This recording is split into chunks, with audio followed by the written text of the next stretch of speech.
好的，那个，那我们就开始啊，就是今天的第一个 session。The first speaker is Dr. Steele Elias.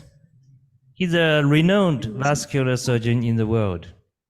His talk will be 看看 the new technologies and new ideas. 这个 Steele Elias 医生啊，他是美国著名的血管外科专家，也是美国静脉病论坛的董事会成员。也是我上个月吧，我在美国参加了他美国静脉论坛组织的美国血管外科 Fellowship 的 Training Program， 然后我也给他们上了一堂课，然后他现在也是在全世界范围内的很多新技术啊，都是从他这里开始，所以我那天跟他交流了好长时间啊，所以今天给大家带来一定是有很多新的观念，新的科技啊，所以有请 Dr. Steele 来给我们做这个新技术、新思想的一个报告。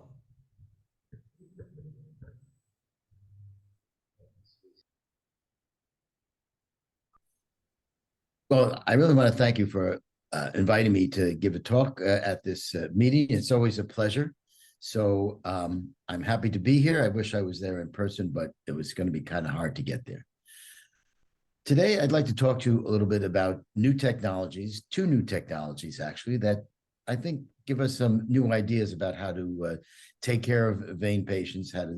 One is a diagnostic new technology, and one is a therapeutic new technology.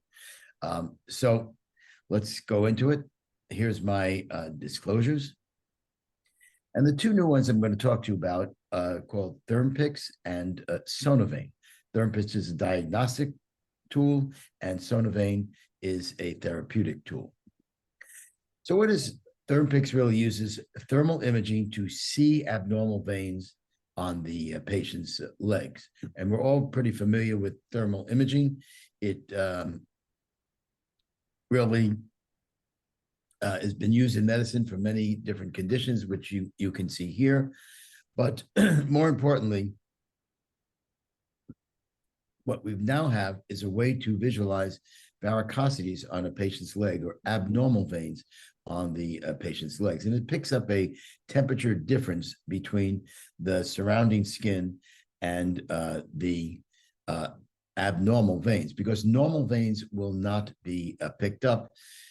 The idea is that the abnormal veins have some connection to the deep system, and so their temperature is higher than normally functioning veins. And here you can see that on the left side, you can see the saphenous vein on a patient, and varicosities on this side. And then when you use the thermal imaging, this is a normal image. We don't see any varicosities, and you don't see the saphenous vein because, again, it is a normal vein. And here you can see the abnormal vein. So this allows you to visualize the patient's abnormal veins. And it does have a good predictive value in both directions, both positive and negative. This is the original article in 2020 by Sofer et al. And it really looks at the positive and negative predictive value of this ThermPix device. It takes a picture that you can place side by side with the patient's image of their leg and the thermography picture. And it's rare that there are false negatives, meaning, if there are no abnormal veins seen, there are no abnormal veins. And this was correlated with ultrasound. And if there are abnormal veins, most of the time you found them on ultrasound as well. So here's just some examples. You can see here, patient comes in with these types of veins, but in fact, you can also visualize a saphenous vein if it's not too deep in the patient's leg. Again, some other really great examples. It's nice. You can see it. More importantly, the patient can understand what their problem may be. And then you may have veins that normally would not be picked up by a routine ultrasound. You may not see these veins, but by thermography, you can see the veins laterally here. That's not some area where normally ultrasound exams would be taking a look at. And then how about advanced disease? Patients come in to you or to a wound center, and they're not sure, is it due to venous disease or some other problem? Again, it's going to help show you the abnormal veins in the area of the skin changes and ulcer. More examples on the back of the leg. You can see the image here on the right of the patient's leg visually, but this will give you an idea about where the veins go, and that it really is probably associated with the incompetent thigh perforator at this point. And you can help direct the ultrasound exam to look at these areas. Again, because it's a temperature gradient and not an absolute temperature, even compression stockings, if the patient is wearing, you still can get the idea, as you can see here, that they do have varicosities. With ulcers, you can see the underlying pathology, what's happening, feeding into this area of ulceration. So in summary, it's an exciting tool. It's easy to use in the office. It's a good screening tool, both positive and negative. You may have a patient that you don't think the history sounds like it's vein related. The exam is not all that vein related, and you have a negative thermography. You can tell them you don't need an ultrasound because we've already determined that your problem is not vein related. In the opposite direction, symptoms may not quite 100% make sense, and then you use thermography. You can see, does the patient have underlying venous disease? So it really does direct the ultrasound exam when you know what's going on, and it can save you from doing an ultrasound exam if the thermography is negative. More importantly, I want to talk to you about the two things here that are in red, Shiva and asphalt. This can really be used as a screening method. If you identified what you think your escape points are, by compressing those, you may see that the veins normalize as you're getting digitally decreasing the influence of your escape points. So it's going to give you an idea about maybe what you need to do and where you need to treat these patients with Shiva and, of course, with asphalt. And then post-treatment, what we found is when you do a procedure on the patient and you normalize the veins in their leg, the image also normalizes. And this can be good post-ablation or post-Shiva or asphalt. We already spoke about patient engagement. So that's a diagnostic new technology that will bring you some new ideas about how to manage patients. Second, we have a therapeutic modality, which is called high-intensity focused ultrasound, or HIFU. The brand name is Sonovane, and it's a device. It's fairly large, and it's new. It's been in Europe for a number of years. About 2,500 patients have had this utilized on them in Europe, and I actually was able to do the first 20 patients in the United States at the end of last year, and I'll get into that in a little bit. But what this device is a big cooling unit here. There's a touch screen that you control the head of the device, which is right here, the visualization and treatment unit. And we're going to look down at this to let you know how this device works. So in the visualization and treatment unit, there are two ultrasounds.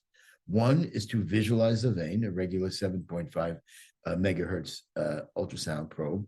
And then there's the HIFU transducer, which is all around the circumference of the VTU, the vein visualization and treatment unit. And what happens is the HIFU gets focused as a cone of high intensity focused ultrasound energy at a point that you tell it how deep, where the machine needs to aim that. And that brings the temperature in that area up to 85 degrees. So transcutaneously, without any needle sticks at all, without any incisions at all, you can seal a vein shut. As long as you can see it on ultrasound, you can direct the machine to focus that HIFU ultrasound at your target tissue. And here's what it looks like on a patient's leg. It's easy to move. It's a mechanical arm. This is me with a remote in my hand now, instead of having to sit at the touchscreen, and you can stand right next to the patient and control everything and have some contact with the patient as well. So here's what happens. You look at your target lesion, which is where you like to have your HIFU wind up. And then the machine fires away, and you can see the thickened tissue here as it has sealed that vein shut.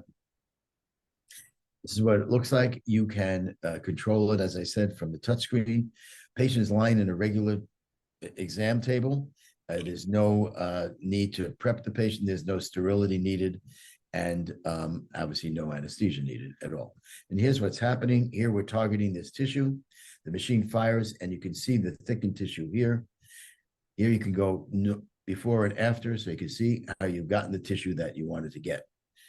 And then what happens is you begin to move down the leg. So you're aiming at this level here. You target this tissue, and after you get the vein at this level, the machine will, you can tell it to move down 3 millimeters to go to the next level of vein that you want to treat. So we did initial trial in the U.S. at the end of last year. We finished it, 20 great saphenous veins, and these are our endpoints.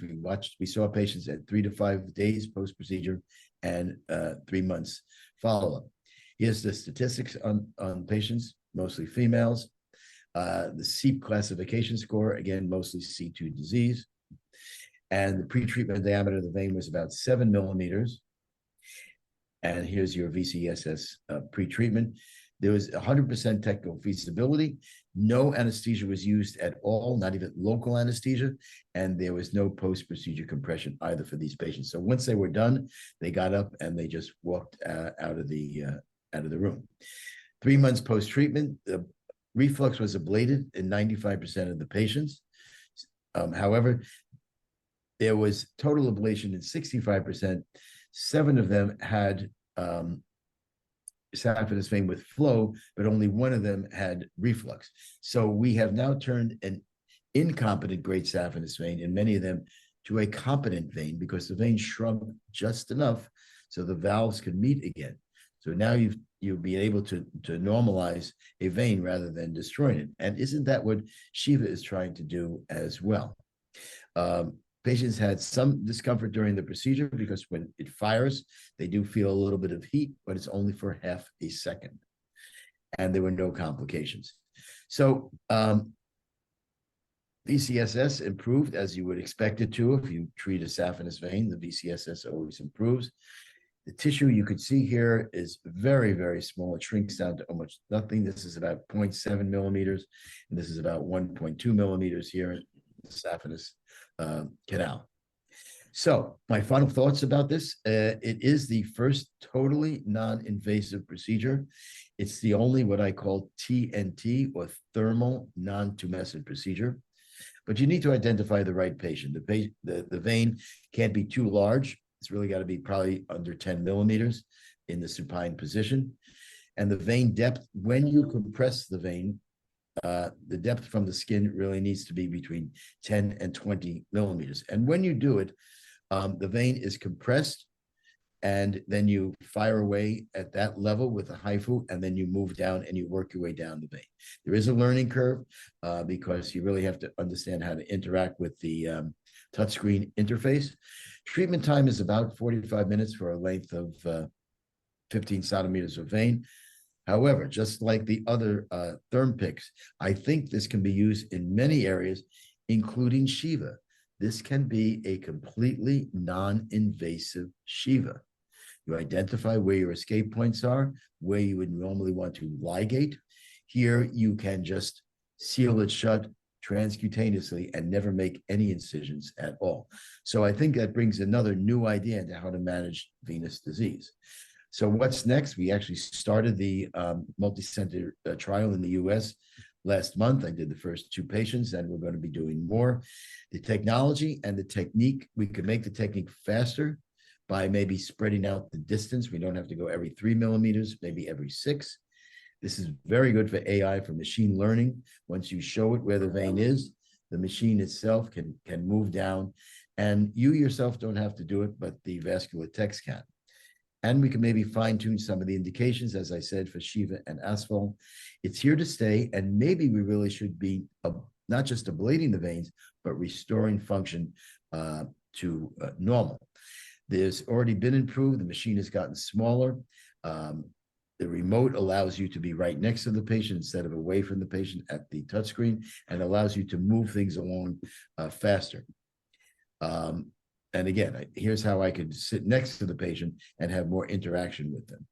So in general, words to live by in both venous disease and perhaps life: respect the elders, what came before us, embrace the new, and even if we think it's impractical and improbable, we probably should try it without bias, see if it works. So always think young and think new. Don't think that something new is not going to work. Let's try it. If you want to hear more about this and other exciting Sparing us. happening in the vein Mineral space, insufficiency is an old problem, but our ideas and how to treat and how to diagnose keep to be improving. Thank you very much. And our goal is to find a solution can treat the condition and also keeps the normal function at the same time. So it's essential to keep observing and thinking. And thanks for a great talk again, Professor Elias. And any question from our audience or panel? 非常感谢我们这个 Steve 教授的一些分享啊。那 Steve 教授呢，他在静脉病方面的经验非常的多，但是他也持续的在保持一个开放性思维，不断的在去突破过去的传统的限制，所以才会有了更多新的诊断和治疗的思路提供给我们。非常感谢他的分享。那在场的观众或者是我们的主持人还有什么提问或者是补充吗？ Good morning, good evening, Dr. Steve. I'm Sophie. So I'm so happy you are here today, and I'm so excited of the sonal vein. But I have a question: is what kind of vein we can treat? Like, is any limit for the diameter or any deep depth limit of this? Because we know sometimes the vein can be very deep or very superficial. Is it possible we treat a superficial vein, get burned of the skin, or too deep we cannot treat enough? So this is my question, first question. And the second one is what's the recurrency? I know maybe the follow-up is a bit short, but what's the recurrency of the sonal vein? Thank you. Then I will translate to Chinese. 我的问题有两个，就是一个是sonal vein 可以治疗什么样的静脉？就是它的有的静脉深度非常深，那我们是否可以去治疗它？或者它非常浅，我们会不会烧伤这个皮肤或者其他的组织？第二个问题是它的复发率是怎么样的？谢谢。Okay, thank you very much for the question. So the first question is, the depth of the vein. If a vein is really below about 20 millimeters below the skin, it's not going to be able to reach, the hypha will not reach it. But the great majority of veins are not necessarily, that deep. Most of them are less than that. At least that's what we found. If a vein is too close to the skin, meaning less than 10 millimeters, what can be done, and we did not do it in the initial trial, but many people in Europe do, you can put some local anesthesia in between the skin level and the vein and get a greater depth of the vein. So you have that 10 millimeter distance when you want to seal the vein shut. In general, I don't think a vein that's greater than 10 millimeters in diameter is really a good option. So again, if a vein is really, really large, HIFU may not be the option. And remember, all of the treatments that we have available to treat veins, there's not one treatment that treats every vein, every type of vein. We have ones that treat bigger veins, smaller veins, and for example. So there's a place for this. But I think in terms of how close it is to the skin, you can always put some local anesthesia or tumescence to get the depth a little bit greater. In terms of recurrence, the initial study was only done up to 3 months, so I cannot tell you what's going to happen, 1 or 2 years from now. But the next study, the multi-center trial that we just started, there's going to be 2 places in the US and 2 places outside the US, are going to follow the patients up to 3 years. So we'll be able to give you a better idea. And again, this is very early work. It's a really great concept. It definitely works for the right vein. And as I told you all, I do think that it's really good when you just want to seal a certain point of the vein shut, as for Shiva or as for incompetent perforating veins. So I think this may be where it's going to work best. And maybe not the run-of-the-mill average, great saphenous vein, but really more for a Shiva type of idea or an asphalt type of idea or for perforating veins. I hope that answered the question. Thank you so much. Thank you. 因为时间关系啊，只能提问就是一个提问，就是时间差不多了。然后 Elias 医生的大概意思，我给大家精简一下，就是他讲到就是海服在这个静脉曲张的治疗当中还是刚刚起步，所以远期的复发率他还不知道。然后呢，关于深度跟直径的问题呢，就是他初步的认为，就是如果是大于1公分的这个直径的话，就是海服可能会有点缺陷。那么深度的话，它有解决方案啊，它在皮下打那个打点麻药啊，就是把那个距离会拉开，这样避免皮肤的损伤啊。但是他提到很重要的一点，所以大家听到那个 Elias 整个这个演讲当中提到了7瓦，总共有3次啊，这是在美国历史上以前是没有的啊。所以我是上个月在美国啊，美国医生对7瓦的认识啊，完全发生了巨大的改变啊，所以这是一个未来的趋势，大家所以今天参会的人非常幸运啊，提前走到了时代的前头啊。我认为血流动力学未来是一个趋势，无论海服射频啊，他都会讲到这一点。那么因为时间关系啊 ，Thank you, Dr. Steve Elias. We'll move to the next speaker.